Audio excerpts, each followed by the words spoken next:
सबसे पहले तो थैंक यू सो मच सबका। आपने बहुत छोटे से नोटिस पे हमें अपना वक्त दिया, सारे इकट्ठे हुए। कॉज बहुत कॉमन सा है, सबके लिए है, सबको आगे आना चाहिए इसके लिए, क्योंकि पब्लिक इंटरेस्ट के लिए हम लोग सारे इकट्ठे हुए हैं आज। आज से कोई 12 साल पहले एक दिल्ली के अंदर जो एक रेप केस हुआ था, निर्भया वाला रेप केस, उसके बाद एक कमेटी बिठाई गई थी मिनिस्ट्री की तरफ से, जो पब्लिक ट्रांसपोर्ट की सिक्योरिटी के लिए एक कमेटी बनाई गई थी। उसने अपनी रिकमेंडेशंस देनी थी कि हम लोग पब्लिक सेक्टर वाली जितनी भी गाड़ियाँ हैं उनको सेफ्टी मेजर उनका कैसे रखा जाए। तो उसके अंदर एक रिपोर्ट के हिसाब से मिनिस्ट्री ने कॉम्प्लाइंस किया कि जितनी भी पैसेंजर कमर्शियल गाड़ियां हैं उसके अंदर जो है एक डिवाइस जिसको हम AIS 140 VLT कहते हैं, लगना बहुत मैंडेटरी है, जिसकी मिनिस्ट्री ने अपनी गैजेट नोटिफिकेशंस निकाले, जिसकी मिनिस्ट्री की गाइडलाइंस हैं, जिसकी मिनिस्ट्री के हिसाब से सारी स्टेटों को वो लगाना सारी गाड़ियों के अंदर बहुत ज़रूरी है। 2019 के अंदर हमारे स्टेट ट्रांसपोर्ट डिपार्टमेंट ने एक एम्पैनलमेंट नोटिफिकेशन निकाला, जिसके अंदर उन्होंने इन सब कंपनीज़ को जिनके पास सारी फॉर्मेलिटीज़ कंप्लीट थी, जो ARI सर्टिफाइड कंपनीज़ थी, उन सब कंपनीज़ को एम्पैनलमेंट के लिए बुलाया। एक एम्पैनलमेंट का पूरा प्रोसेस हुआ। वो प्रोसेस के अंदर जो है कुछ कंपनी शॉर्टलिस्ट की गई ये सारी डिवाइस लगाने के लिए सारी पब्लिक सर्विस गाड़ियों के अंदर। More than 10 companies were empanelled, 10 से ज़्यादा कंपनियां एम्पैनल हुई उसके अंदर, जिसमें से स्टेट ट्रांसपोर्ट डिपार्टमेंट ने हमसे बैंक गारंटीज़ ली, हमें बाकी सारे डिस्ट्रिक्ट्स के अंदर अपने इंस्टॉलेशन पॉइंट्स खुलवाए और बोला गया कि अब जो है एक पर्टिकुलर तारीख से हमें एक इम्प्लीमेंटेशन सर्कुलर दिया गया जो 24/5/2019 को इशू हुआ, जिसके अंदर मेंशन किया गया कि इस तारीख के बाद अब कोई भी पब्लिक पैसेंजर गाड़ी जो है उसकी एनुअल फिटनेस नहीं होगी जब तक इस गाड़ी के अंदर डिवाइस नहीं लगेगा। उस ऑर्डर के बाद कुछ ट्रांसपोर्टर्स ने एजिटेशंस किए कि हमें अचानक से बोला गया, हमें टाइम नहीं दिया गया, हम बैक एंड नहीं है स्टेट के पास, बहुत सारी चीज़ें जो प्रेस को भी और उन्होंने डिपार्टमेंट को भी मिसलीड किया। उसके बाद 10 दिन के बाद एक स्टेट ट्रांसपोर्ट डिपार्टमेंट ने एक ऑर्डर निकाला, जिस ऑर्डर में उन्होंने मेंशन किया कि फ़िलहाल के लिए इनको टेम्प्रेरी रिलैक्सेशन दी जाए, 10 दिन या 20 दिन का टाइम दिया जाए। बट तब से आज 2.5 साल हो गए, अभी तक वो ऑर्डर इम्प्लीमेंट नहीं हुआ था। आज एक हफ़्ता पहले स्टेट ट्रांसपोर्ट डिपार्टमेंट ने उस ऑर्डर को दोबारा से इम्प्लीमेंट किया, क्योंकि सारी कंपनीज एम्पैनल्ड थी, सारे ट्रेड सर्टिफिकेट्स इशूड थे, सारे डिस्ट्रिक्ट्स में इंस्टॉलेशन पॉइंट्स खुले हुए हैं। उसके बाद डिपार्टमेंट ने खुद से इनिशिएटिव लेके वो उस प्रोसेस को दोबारा से स्टार्ट किया, जो गवर्नमेंट ऑफ इंडिया का कॉम्प्लाइंस है। डिपार्टमेंट को सेंट्रल मिनिस्ट्री से 10.5 करोड़ रुपए का फंड उस पर बैक एंड मेंटेन करने के लिए दिया गया, जो BSNL एक सरकारी एजेंसी को बैक एंड अपॉइंट करा गया कि ये जो डिवाइस VLT गाड़ियों में लगेंगे वो किस प्लेटफॉर्म पे दिखेंगे। तो वो BSNL के प्लेटफॉर्म पे ऑलरेडी लाइव है सारी गाड़ियों के अंदर। आज सुबह एक ट्रांसपोर्ट एसोसिएशन ने एक प्रेस कॉन्फ्रेंस करी, जिसके अंदर उन्होंने मेंशन किया कि वो ऑर्डर को रिवोक किया जाए, क्योंकि वो मिनिस्ट्री की गाइडलाइंस के ख़िलाफ़ है। जिस गाइडलाइन का वो जिक्र कर रहे थे उस अपनी प्रेस कॉन्फ्रेंस के अंदर, उस गाइडलाइन के अंदर क्लियरली मेंशन है, गवर्नमेंट ऑफ इंडिया ने क्लियर मैंडेट किया हुआ है कि 1 अप्रैल 2019 के बाद जो नई गाड़ियां हैं उनमें OEM से डिवाइस लग के आए, और उससे पुरानी वाली गाड़ियां वो स्टेट की कॉम्प्लाइंस में है। जब स्टेट के पास बैकएंड अपना रेडी है वो अपनी गाड़ियों में वो डिवाइस लगवा सकते हैं, और ये मैंडेट है लगाना। ट्रांसपोर्टर्स हमेशा से हमारा मेन मकसद आज ये प्रेस कॉन्फ्रेंस करने का ये था कि ट्रांसपोर्टर्स जो है मीडिया को, डिपार्टमेंट को थोड़ा सा मिसलीड करते हैं, जिसकी वजह से other side of the story शायद पब्लिक तक नहीं पहुंचती है। हमारा खाली ये प्रेस कॉन्फ्रेंस करने का एक ही मकसद था, ये जितनी भी गाइडलाइंस डिपार्टमेंट ने निकाली हैं ये सारी guidelines in compliance to ministry of roadways and MoRTH के हिसाब से है, और ये जो है इम्प्लीमेंट होनी चाहिए ऑन टाइम। इसके अंदर अभी कोई रिलैक्सेशन का टाइम नहीं देना चाहिए किसी को भी, क्योंकि ये ऑलरेडी 2.5 साल डिले चल रहा है।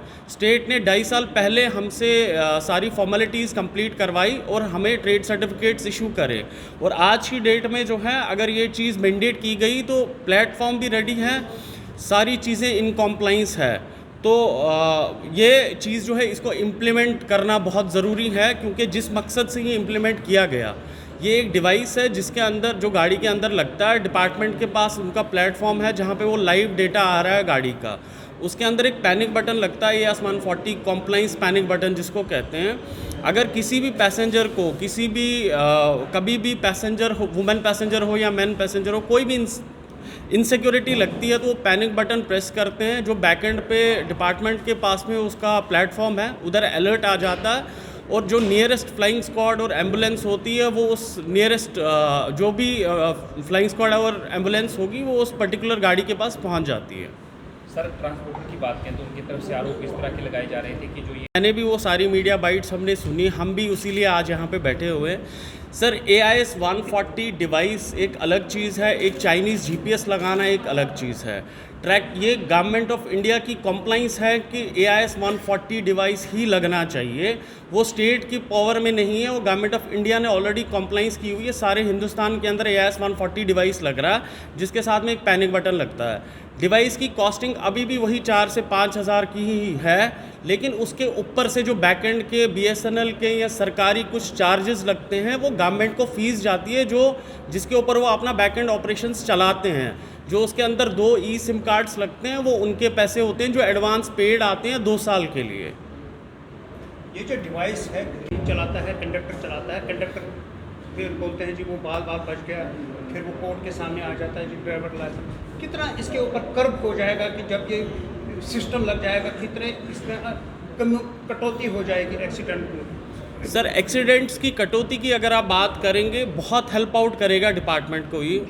टाइम्स आप देखते होंगे, हमारा जम्मू श्रीनगर वाला जो हाईवे है, कहीं खाई में गाड़ी चली जाती है, 4 दिन तक किसी को पता नहीं चलता गाड़ी कहाँ पर है। वो पैनिक बटन अगर आप एक बार से प्रेस करेंगे, चाहे ड्राइवर करें या पैसेंजर करें, आपके बैकएंड के पास आपको अलर्ट आ जाता है, और नियरेस्ट जो भी एजेंसी होगी, चाहे वो पुलिस की हेल्प हो, एम्बुलेंस की, हेल्थ की हेल्प हो, वो नियरेस्ट स्पॉट पे पहुंच जाएगी। आपका इरेगुलर ड्राइवर का बिहेवियर, आपकी ओवर स्पीडिंग, आपकी रॉन्ग रूट वायलेशंस, ये सब चीज़ें जो है कर्ब हो जाएंगी। अगर एक स्टेट की गाड़ी को जम्मू से श्रीनगर जाने का ही परमिट मिला है, तो वो जम्मू से श्रीनगर ही जाएगी। अगर वो आपका लखनपुर क्रॉस करती है, तो आपके बैकएंड पे अलर्ट आ जाता है कि ये गाड़ी जो अपने रूट से डाइवर्ट हो रही है, इसके रूट के अंदर नहीं है वो। आप उसमें ई चालान की फैसिलिटी इंक्लूड कर सकते हो। ये सारी चीज़ें इंक्लूजन करना जो है वो ट्रांसपोर्ट डिपार्टमेंट अभी अपना बैकएंड कमांड सेंटर बनाया है उन्होंने, जिसके अंदर उन्होंने ये सारी चीज़ें मेंशन करी हैं कि हम ये सारी चीज़ें डाल रहे हैं, इसके अंदर ये फीचर ऐड कर रहे हैं। बेसिकली ये सारे फीचर ऐड करने के लिए आपको ये डिवाइस लगाना बहुत ज़रूरी है। सर, एक सवाल और रहेगा, जिस तरह से पिछले कुछ दिनों में देखा गया था कि एक्चुअली आप वो भी कह सकते हैं इन अ वे, क्योंकि देखो इससे सबसे बड़ी चीज़ जो है आपकी डुप्लीकेसी ख़त्म हो जाएगी। आप जब भी एक बारी एक गाड़ी के अंदर एक डिवाइस लगा रहे हो, वो IMEI नंबर और वो सिम कार्ड्स के नंबर उस गाड़ी के आपके बैकएंड के अंदर फीड हो जाते हैं। उस गाड़ी का आपको कभी भी ट्रैक करना हो, आपकी चाहे कार थेफ्ट हो, कोई और कंप्लेंट हो, department within no time उस गाड़ी को ट्रैक करके लेके आ सकता है अपने स्पॉट के अंदर। ये जो सिस्टम सीधी सी है, बात है, जो सिम कार्ड्स पड़ेंगे, हाँ जी सर, इंटरनेट से रिलेटेड होंगे। बिल्कुल होंगे सर। कई ऐसी जगह हिली एरिया हैं जम्मू कश्मीर में अभी भी, जहाँ पे कि इंटरनेट सेवा तो क्या सिग्नल तक नहीं पहुँचे। सर, ये सवाल जी, ये सवाल बिल्कुल आज सुबह भी सुनने को मिला था, वो प्रेस कॉन्फ्रेंस के अंदर उन्होंने पूछा था इस पे क्या आउटकम है। सर, ये जो बेसिकली डिवाइस होता है, ये सिम कार्ड पे इसकी खाली डेटा कनेक्टिविटी होती है, और बाकी जो उसकी जैसे ही आप किसी ऐसे एरिया में भेजोगे गाड़ी को जहाँ पे नेटवर्क नहीं आ रहा है, कोई सिम नहीं चल रहा है, मोबाइल नहीं चल रहा, ये वहाँ का सारा डेटा कैप्चर कर लेगा। जैसे वो नेटवर्क जोन के अंदर आएगी, वो सारा डेटा अपलोड हो जाता है। ये GPS come GSM technology. In case अगर वो इंटरनेट के बगैर ही कहीं हादसे का शिकार हो जाती तो प्रशासन को किस तरीके से पता चलेगा? सर, वो वाला जो है वो ब्लाइंड स्पॉट है। देखिए, अगर जहाँ पे इंटरनेट नहीं है, जहाँ पे कोई भी चीज़ नहीं है, जो लास्ट लोकेशन है गाड़ी की जहाँ तक इंटरनेट गया है, वहाँ का डेटा मिलेगा, और गाड़ी वहाँ वापस इंटरनेट जोन के अंदर आती है, तो गाड़ी का सारा डेटा अपलोड हो जाता है। ये बताइए, ये क्या कमर्शियल गाड़ियों में ही लग जाएगा कि ये ट्रक्स में, ऑटो, कितनी ऐसी कमर्शियल गाड़ियाँ हैं जितने में ये सिस्टम लाजमी सर, हमारे डेटा और एनालिसिस के हिसाब से 2 लाख गाड़ियाँ हैं जो पैसेंजर और पब्लिक गाड़ियाँ हैं, उनमें लगना है। 3 व्हीलर्स में नहीं लगना है, ये गवर्नमेंट की कॉम्प्लाइंस में नहीं है। आपकी स्टेट परमिट व्हीकल्स में नहीं लगना है, जो लोड गाड़ियाँ आपकी गुड्स कैरियर्स हैं। पैसेंजर गाड़ियों में सब में लगना है, आपके ऑटो रिक्शाज 3 व्हीलर्स को छोड़ के। Commercial matter sir national permit जो गुड्स कैरियर है उसमें सारी नेशनल परमिट्स के अंदर लगेगी। कमर्शियल पैसेंजर गाड़ी आप सारी ले लीजिए, और गुड्स की जो स्टेट परमिट है उसमें नहीं एग्जेम्प्टेड है, बाकी सब में है। इनका प्रेसिडेंट हूँ। हमारी एम्पैनलमेंट 10 कंपनियों की आज से कोई 2 साल पहले हुई है। हमारे ट्रेड सर्टिफिकेट्स वैलिड हैं। हम लोग इंस्टॉलेशंस ऑलरेडी स्टार्ट कर चुके हैं इसके। अब क्योंकि ये चीज़ दिखानी बहुत ज़रूरी थी हमें अपना साइड प्रेजेंट करने के लिए। जावेद अहमद भट्ट। जावेद अहमद भट्ट सर, जम्मू में सर इसकी इंस्टॉलेशन और फिटमेंट पॉइंट्स जो हैं वो मल्टीपल बनाए गए हैं। नरवाल में है यार्ड नंबर 6 के अंदर, नगरोटा में जहाँ गुड्स व्हीकल्स की फ़िटनेस हो रही है वहाँ पर है, जहाँ पैसेंजर व्हीकल्स की फ़िटनेस हो रही है वहाँ पे है। नरवाल के अंदर ट्रांसपोर्ट नगर के अंदर मल्टीपल लोकेशंस पे हमारे इंस्टॉलेशन पॉइंट्स है, वहाँ पे हो रही है फिटमेंट। ऑनलाइन भी तो प्रोसेस है रजिस्ट्रेशन? सर अभी क्योंकि अभी ये स्टार्ट हुआ है, इसका रजिस्ट्रेशन का हम लोग श्योरली ऑनलाइन का सोच रहे करने का, बुकिंग का स्टार्ट थोड़े से टाइम के अंदर ऑनलाइन भी स्टार्ट हो जाएगा। जिस तरह रजिस्ट्रेशन में आजकल गाड़ी लोग खरीदते हैं उसी समय साथ रजिस्ट्रेशन होती है, उस तरह इसमें सर इसके अंदर जो नई गाड़ियाँ आती हैं, नई गाड़ियों में गवर्नमेंट की कॉम्प्लाइंस है, जो वहाँ से गाड़ी आती है OEM से डिवाइस उसके अंदर लग के आता है। स्टेट को खाली अपने बैकएंड के साथ वो इंटीग्रेट करना पड़ता है। इसके अंदर मैं एक चीज़ मेंशन करना बहुत ज़रूरी समझूंगा अभी सर, क्योंकि डिपार्टमेंट को इस सारे प्रोसेस का फ़ायदा तब आएगा, क्योंकि अभी सबके लिए थोड़ी सी मिस्ट्री है ये। डिपार्टमेंट को इस सब चीज़ करने का फ़ायदा तब मिलेगा जब इसके अंदर जो बैकएंड स्टेट ने एजेंसी अपॉइंट की है, एक सरकारी एजेंसी अपॉइंट की है जो BSNL है, BSNL एंटरप्राइज सेगमेंट। जो भी गाड़ी फिटनेस के लिए जाती है वो डिवाइस देखने से फिटमेंट ना हो, उसकी जो BSNL की एक एक्टिवेशन स्लिप निकलती है जब गाड़ी के अंदर फिटमेंट होती है, उस स्लिप को देख के अगर फिटनेस होगी तभी वो डेटा चढ़ेगा डिपार्टमेंट के पोर्टल के ऊपर, वरना वो अगर बाहर से कोई भी डिवाइस लगेगा उसमें BSNL की स्लिप नहीं निकल पाएगी और वो डेटा डिपार्टमेंट के पास नहीं होगा।